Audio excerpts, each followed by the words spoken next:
Ed here with the Digital Digest, and today I wanted to share a first look at the Sony a7S Mark III.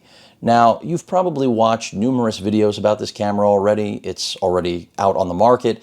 It's incredibly hard to find, and that's because it's one of a kind. $3,500 US roughly gives you an unparalleled experience when it comes to hybrid shooting, both for low light still photography and then, of course, more importantly, on the video side of things. Incredible autofocus performance, 4K 120 frames per second. You also have full HD at 240 frames per second. The sensor is still the good old 12 megapixels that it always has been, but of course, it has been refined, tweaked, and upgraded. 759 points of phase detection on sensor, eye autofocus detection for both humans and animals alike, just as you would have expected.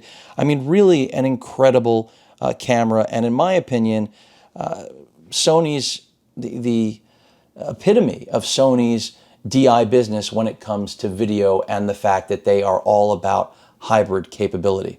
So, in-body 5-axis stabilization that Sony says accounts for 5.5 stops.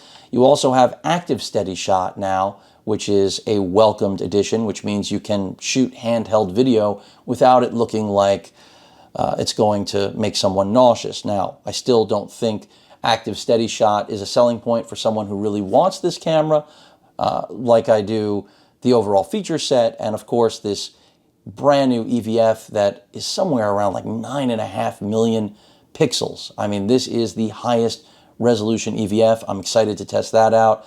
Even though I wear glasses, it's in the right place. They've redone the body a little bit, still weather sealed, support for 2 SD cards, so you have redundancy. Of course, UHS 1 and 2 support, as you would expect. In terms of the LCD display, the new flip to the side screen is in full effect. We also have touchscreen support, so this is something that I know a lot of you, even though I'm having trouble hitting cancel, have been waiting for. We also have a new menu system. So if you've been waiting for that new menu system, let me introduce you to it. Now, it's not going to happen in the course of this video, but I mean, this is a whole nother world when it comes to Sony cameras.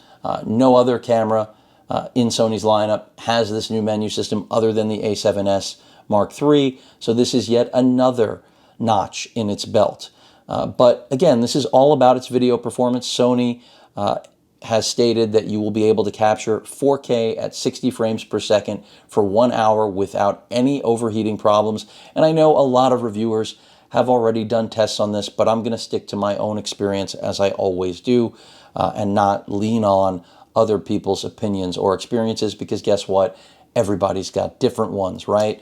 But overall, ergonomics on this, you know, exactly, if you're a Sony user, what you've come to expect. Shutter button right here, power switch here, the video record dedicated button relocated, accustomed to it being where the C1 is, now over here. That's something that will take some getting used to, but still intuitive nonetheless. I think the location is good. Everything else very much the same. I mean, I have my A7R4 over there. I could bring it into frame. That's a comparison I'll save for another video. You still have 3 customizable, I believe it's 3, yeah, 2, 1, 3 customizable buttons. Your joystick here for navigating in the event that you don't want to use the touch screen. This is great, not just for that, of course, but in general. This is just the culmination, the epitome, as I've said, of Sony's hybrid existence in the DI world, because you're talking about really the best of both worlds. Now, if you know you need to do large format prints from stills, 12 megapixels isn't right for you. But in today's day and age, a lot of photographers don't need large format printing capability, but do want the video capability that this camera offers. And it does offer, as I've stated, best-in-class video. Now, I know some of you are probably getting nuts that I have, you know, nothing covering this, so let's go ahead and stick a lens on it. The 2 lenses I asked Sony to send over that I don't own, that I thought would be great testing glass for it, the 16 to 35 millimeter G Master, which I have covered in the past, and that's actually what I'm going to mount right now. And that's primarily what I'll be testing with this, because I think that's going to be a match made in heaven, these two. I really do. I mean, this is already an amazing lens, but then put it on something that can give you the ability to literally shoot in the dark and also shoot video unlike any other full frame camera that isn't a cinema camera, because I did just almost literally on the same day get in the Sigma FP, which is a totally different beast. I mean, really a cinema camera, where this is just a hybrid that can really do just about anything, but it's still not a cinema camera. So two different beasts. And also the Sigma's a lot less expensive, but there are, of course, drawbacks, but also advantages to that camera. But as someone who lives basically in the E-mount world, this is going to be, I think, a phenomenal pairing for this camera. Then I also asked, and people are going to wonder why, but I wanted to see what the Super 35 power zoom, this is the, again, APS-C version of the lens I already have. This is the 18 to 110 G series lens. I think it's like $3,500 US. I've always wondered what performance would be like, and I figured what better time to test it out than on Sony's best video-centric hybrid camera, which is the a7S Mark III. Now, I'll reiterate, this shoots that 4K 120 frames per second with 0 pixel binning, but I still am curious what this pairing is going to be like, because this could also be a little bit of a dream pairing. At the same time, the other reason I wanted to test it out was to see how well it fares against its full frame brethren that I own and use with my a7R IV on a regular basis. Another thing I will be testing with the a7S is, of course, Sony's little wonder of a microphone, which doesn't require any cables, any wiring, or any power, since it uses the power source right here on the hot shoe of the a7R IV or a7S III. This microphone is, in my opinion, the best shotgun mic on the market, especially if you are a Sony user, where you can actually use it in a pure digital form. Now, I do not have SD cards at present that are fast enough, unfortunately, to support what the a7S III is capable of. So Sony, I believe, is in the process of shipping out some of their tough high-speed cards, because if you don't have those with this, you're missing out, because the beauty here is that you can shoot all of that video prowess internally, as I showed here before. Wi-Fi on board, of course, NFC. It is dual band Wi-Fi, just like with the a7R IV. And then they've also changed the doors on the I/O, the left side of the camera, which I think is important to point out as well. So let's go ahead and pop these open. I always expect when Sony launches another camera like this that weather sealing will be improved. I mean, they're not actually changing the rating, they're just calling it weather sealed. But of course we have headphone, microphone input, Type-C for charging, and of course, as well as Sony's multi-port, believe it or not, still exists here. So interestingly enough, you still have the multi-port. You might have thought it would be done away with. No. So micro USB is still on board. And, you know, some people scratch their head, but there are worthwhile accessories that you can use with that. So the other bay we have here, of course, is the one most people are most excited about, which is exactly what you think it is. Full HDMI out, which of course you can capture to an external recorder over. I mean, what good would it be if you couldn't? But that's another great thing. Previous generations did not have a full-size HDMI port, and I know this is going to make a lot of cinematographers and video shooters very happy, myself included, because it's just one of those things where if the body's big enough to support it, why not use a standard size port?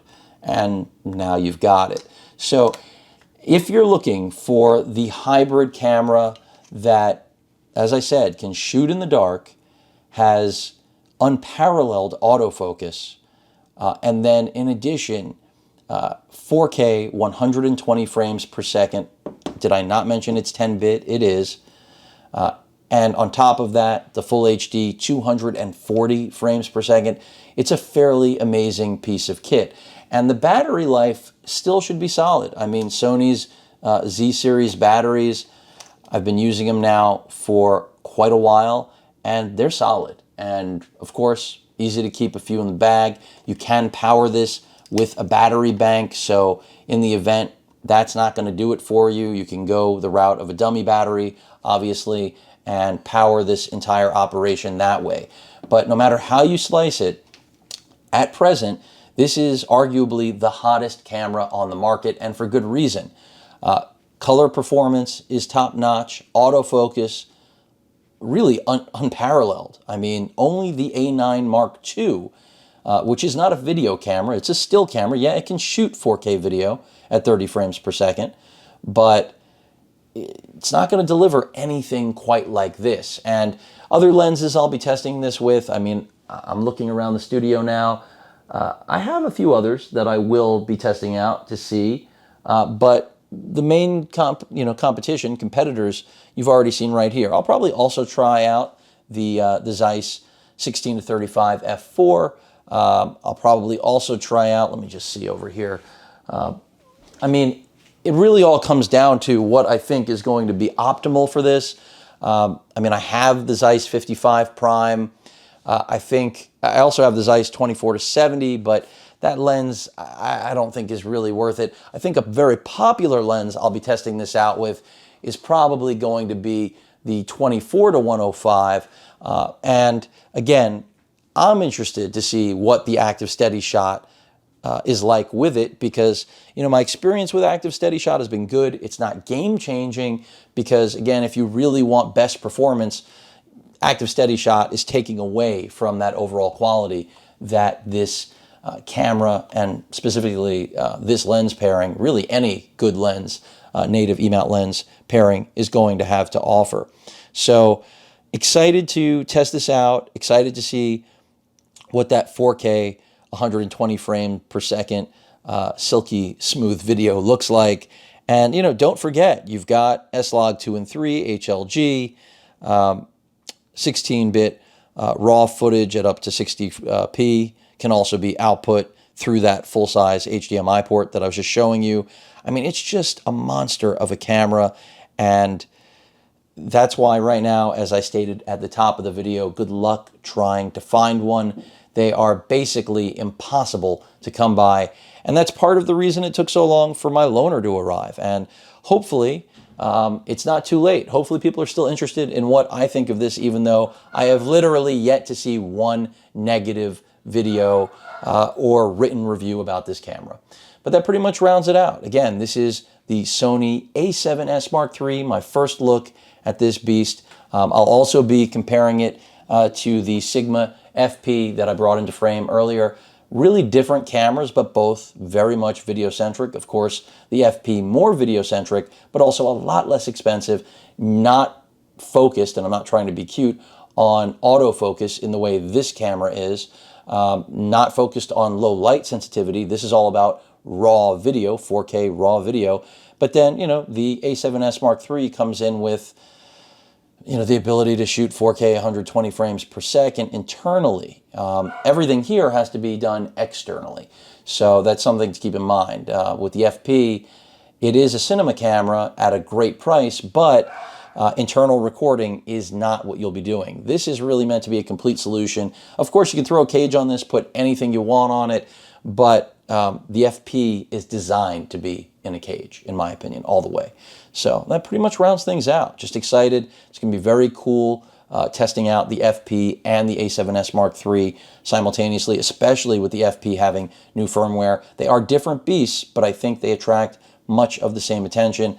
And also really curious to see how much better or worse this APS-C Super 35 power zoom lens is versus the full frame. There's a reason I picked the full frame, and it's because it's full frame, and it's because I knew a camera like this would eventually come out. But of course, Sony made this lens because people weren't in love with the full frame version. So we'll see how both of those fare. I think those are going to be the two lenses outside of this and the others that I mentioned that I'm going to be focusing on the most. But any questions or comments, please feel free to post them. Hit that like button. And as usual, please feel free to subscribe and please stay safe. Later.